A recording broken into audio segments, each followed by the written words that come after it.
بسم اللہ الرحمن الرحیم۔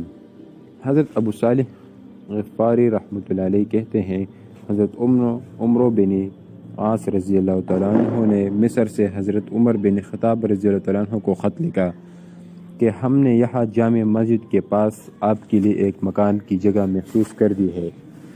حضرت عمر رضی اللہ تعالیٰ عنہ نے اس کے جواب میں لکھا کہ حجاز میں رہنے والے آدمی کے لیے مصر میں گھر کیوں ہو سکتا ہے؟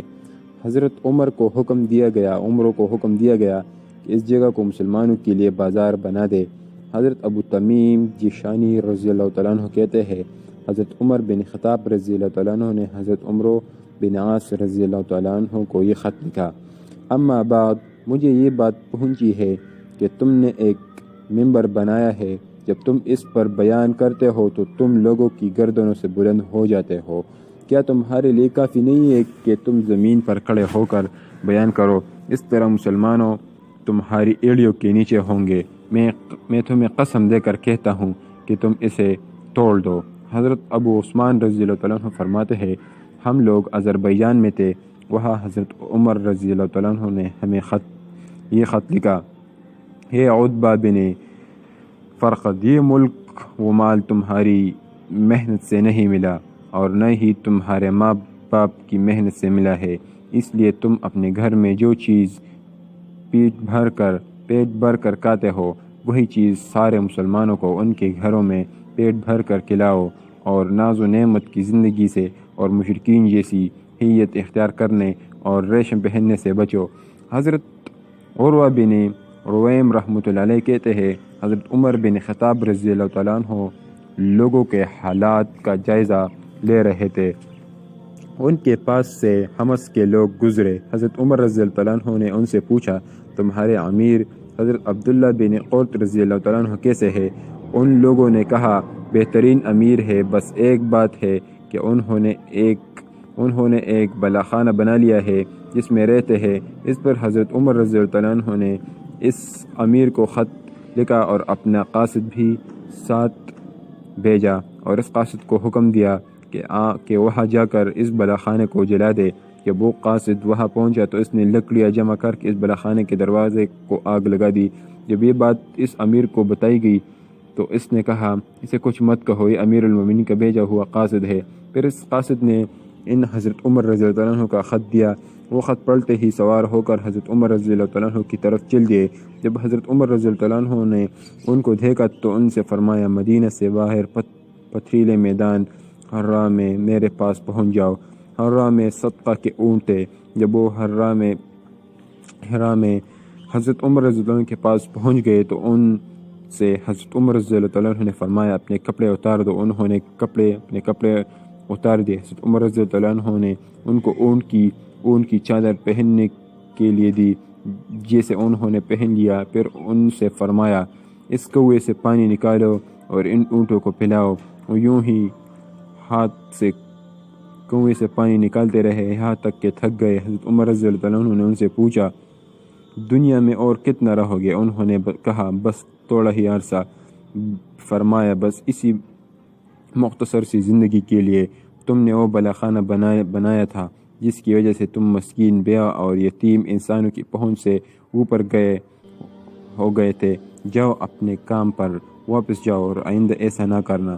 حضرت عتاب بن رفاعہ رحمۃ اللہ علیہ کہتے ہیں کہ حضرت عمر رضی اللہ تعالیٰ عنہ کی یہ خبر ملی کہ حضرت سعد رضی اللہ تعالیٰ عنہ نے ایک محل بنوایا اور اس پر دروازہ بھی لگوایا ہے، اور یہ بھی کہا ہے کہ اب بازار کا شور آنا ختم ہو گیا ہے۔ یہ محل انہوں نے اس وجہ سے بنایا تھا کہ بازار کی آوازیں بہت آتی تھی، جس کی وجہ سے یہ کام صحیح طرح نہیں کر سکتے تھے۔ چنانچہ حضرت عمر رضی اللہ تعالیٰ عنہ نے حضرت محمد بن سلمہ رضی اللہ تعالیٰ عنہ کو بھیجا، اور جب بھی حضرت عمر رضی اللہ تعالیٰ عنہ کو اپنی مرضی کے مطابق کام کروانا ہوتا تھا تو ان کو ہی بھیجا کرتے تھے، اور ان سے فرمایا، سعد کے پاس جاؤ اور ان کے محل کا دروازہ جلا دو۔ چنانچہ حضرت محمد کوفہ پہنچ گئے اور حضرت سعد کے دروازے پر پہنچتے ہی چماق نکالی اور اسے آگ جلائی، پھر دروازے کو آگ لگا دی۔ لوگوں نے آ کر حضرت سعد کو اس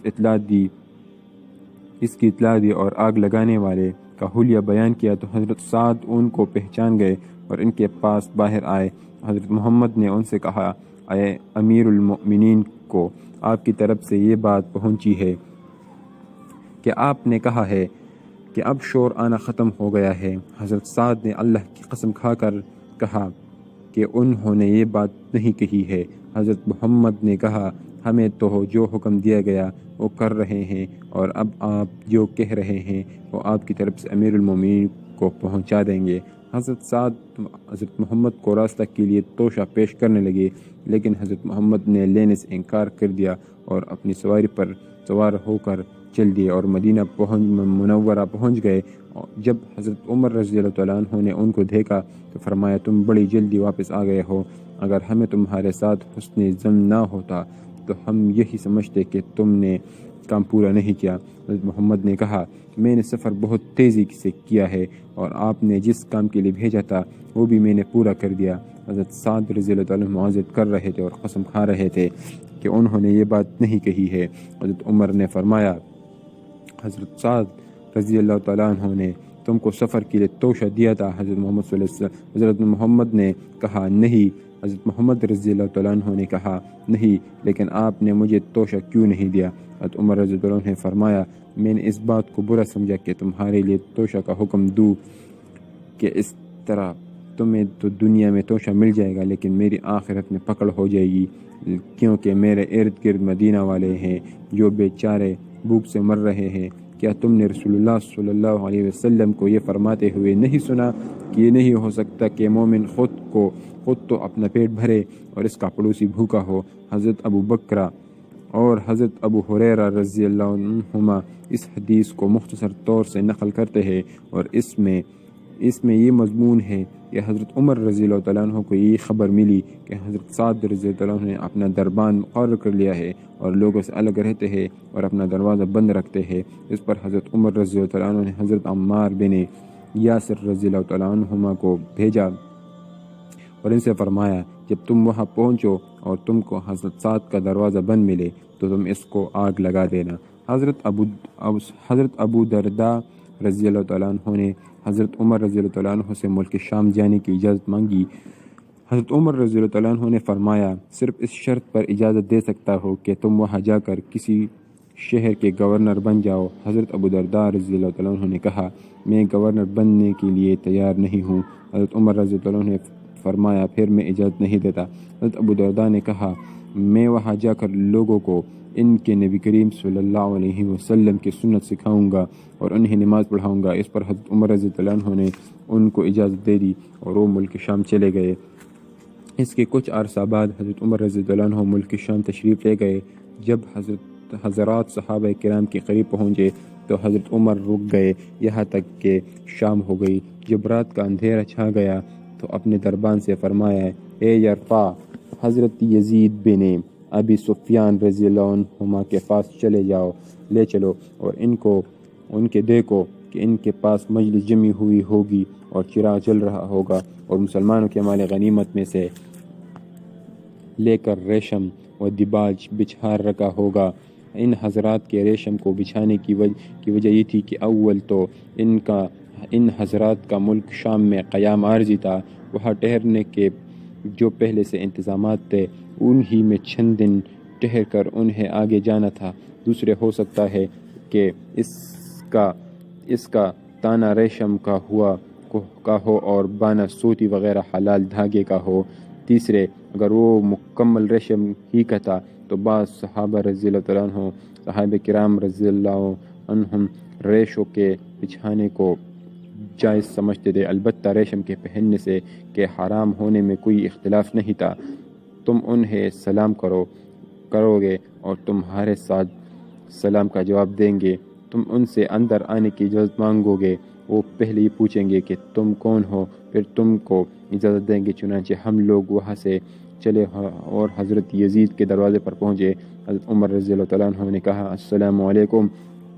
حضرت یزید نے کہا وعلیکم السلام۔ حضرت عمر رضی اللہ تعالیٰ عنہ نے کہا میں اندر جاؤں؟ انہوں نے کہا آپ کون ہے؟ حضرت یرفع نے کہا یہ وہ ہستی ہے جو تمہارے ساتھ ناگوار سلوک کرے گی، یہ امیر المؤمنین ہے۔ حضرت یزید نے دروازہ کھولا حضرت عمر رضی اللہ عنہ نے اور حضرت عرفہ اندر داخل ہوئے۔ ان حضرات نے دیکھا کہ مجلس جمی ہوئی ہے، چراغ جل رہا ہے، ریشم اور دباج بچھا ہوا ہے۔ حضرت عمر رضی اللہ عنہ نے فرمایا، اے عرفہ جلدی سے دروازہ بند کرو، دروازہ بند کرو۔ اور ایک کوڑا حضرت یزید کی کپٹی پر رسید کیا اور سارا سامان سمیٹ کر گھر کے درمیان رکھ دیا، اور ان لوگوں سے کہا، میرے واپس آنے تک تم میں سے کوئی بھی اس جگہ سے نہ ہلے، سب یہی رہے۔ پھر یہ دونوں حضرات حضرت یزید کے پاس سے باہر آئے۔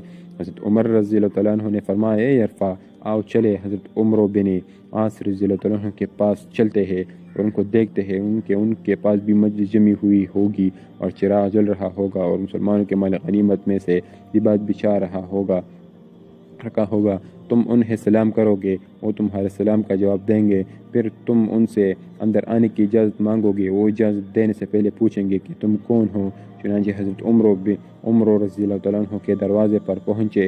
حضرت عمر رضی اللہ عنہ نے فرمایا، السلام علیکم۔ حضرت عمرو رضی اللہ عنہ نے جواب دیا، وعلیکم السلام۔ حضرت عمر رضی اللہ عنہ نے فرمایا، کیا میں اندر آ جاؤں؟ حضرت عمرو رضی اللہ عنہ نے پوچھا، آپ کون ہے؟ حضرت عرفہ نے کہا، یہ وہ ہستی ہے جو تمہارے ساتھ ناگوار سلوک کرے گی، یہ امیر المؤمنین ہے۔ حضرت عمرو رضی اللہ عنہ نے دروازہ کھولا، یہ دونوں حضرات اندر گئے۔ اندر جا کر ان حضرات نے دیکھا کہ مجلس لگی ہوئی ہے اور چراغ جل رہا ہے اور ریشم اور دباج بچھا رکھا ہے۔ حضرت عمر رضی اللہ عنہ نے فرمایا، اے عرفہ جلدی سے دروازہ بند کرو۔ پھر ایک کوڑا حضرت عمرو کی کمٹی پر رسید کیا، پھر سارا سامان سمیٹ کر گھر کے درمیان رکھ دیا۔ پھر ان لوگوں سے فرمایا، میرے واپس آنے تک تم میں سے کوئی بھی اپنی جگہ سے نہ ہلے، سب یہی رہے۔ پھر یہ دونوں حضرات حضرت عمرو کے پاس سے باہر آئے۔ حضرت عمر رضی اللہ عنہ نے فرمایا، اے عرفہ آؤ چلے حضرت ابو موسیٰ رضی اللہ عنہ کے پاس چلتے ہیں اور ان کو دیکھتے ہیں، ان کے پاس مجلس جمی ہوئی ہوگی اور چراغ جل رہا ہوگا، اور مسلمانوں کے مال غنیمت میں سے اونی کپڑا بچھا رکھا ہوگا۔ تم ان سے اندر آنے کی اجازت مانگو گے، وہ اجازت دینے سے پہلے معلوم کریں گے کہ تم کون ہو۔ چنانچہ ہم ان کے پاس گئے تو وہاں بھی مجلس جمی ہوئی ہوگی، چراغ جل رہا ہوگا اور اونی کپڑا بچھا رکھا ہوتا۔ حضرت عمر رضی اللہ عنہ نے ان کی کمٹی پر ایک کوڑا رسید کیا اور فرمایا، اے ابو موسیٰ تم بھی یہاں آ کر بدل گئے ہو اور وہی کر رہے ہو جو دوسرے کر رہے ہیں۔ حضرت ابو موسیٰ نے کہا، میں نے تو کم کیا ہے، میرے ساتھیوں نے جو کچھ کر لیا ہے وہ آپ دیکھ ہی چکے ہیں، وہ میرے سے زیادہ ہے، اللہ کی قسم مجھے بھی اتنا ملا جتنا میرے ساتھیوں کو ملا۔ حضرت عمر رضی اللہ عنہ نے فرمایا، پھر یہ کیا ہے؟ انہوں نے کہا، یہ مقامی لوگ کہتے ہیں کہ اتنا کرنے سے ہی عمارت کا کام ٹھیک چلے گا۔ پھر حضرت عمر رضی اللہ عنہ نے سارا سامان سمیٹ کر گھر کے بیچ میں رکھ دیا اور ان لوگوں سے فرمایا، میرے واپس آنے تک تم میں سے کوئی بھی یہاں سے باہر نہ جائے، سب یہی رہے۔ جب ان کے پاس سے باہر آئے تو حضرت عمر رضی اللہ عنہ نے فرمایا، اے عرفہ آؤ ہم اپنے بھائی حضرت ابو درداء رضی اللہ عنہ کے پاس چلے اور ان کو دیکھے، نہ ان کے ہاں مجلس لگی ہوئی ہوگی، نہ چراغ ہوگا، اور نہ ان کے دروازے کو بند کرنے کی کوئی چیز کنڈی وغیرہ ہوگی، کنکریاں بچھا رکھی ہوئی ہوگی، پلانگ کے نیچے ڈالنے والے کمبل کو تکیہ بنا رکھا ہوگا، ان پر پتلی چادر ہوگی جس میں انہیں سردی لگ رہی ہوگی۔ تم انہیں سلام کرو گے، وہ تمہارے سلام کا جواب دیں گے، پھر تم ان سے اندر آنے کی اجازت مانگو گے، وہ یہ معلوم کیے بغیر ہی تم کو اجازت دے دیں گے کہ تم کون ہو۔ چنانچہ ہم دونوں چلے یہاں تک کہ حضرت ابو درداء رضی اللہ عنہ کے دروازے پر پہنچ گئے۔ پہنچ کر حضرت عمر رضی اللہ عنہ نے فرمایا، السلام علیکم۔ حضرت ابو درداء رضی اللہ عنہ نے کہا، وعلیکم السلام۔ حضرت عمر رضی اللہ عنہ نے فرمایا، کیا میں اندر آ جاؤں؟ انہوں نے کہا، آ جائے۔ حضرت عمر رضی اللہ عنہ نے دروازے کو دھکا دیا، اس کی کنڈی نہیں تھی۔ ہم اندر گئے تو کمرہ میں اندھیرا تھا۔ حضرت عمر رضی اللہ عنہ کو ان اندھیرے کی وجہ سے ٹٹولنے لگے، یہاں تک کہ ان کا ہاتھ حضرت ابو درداء رضی اللہ عنہ کو لگ گیا۔ پھر ان کے تکیہ کو ٹٹولا ہوا، وہ لاکھ کا کمبل تھا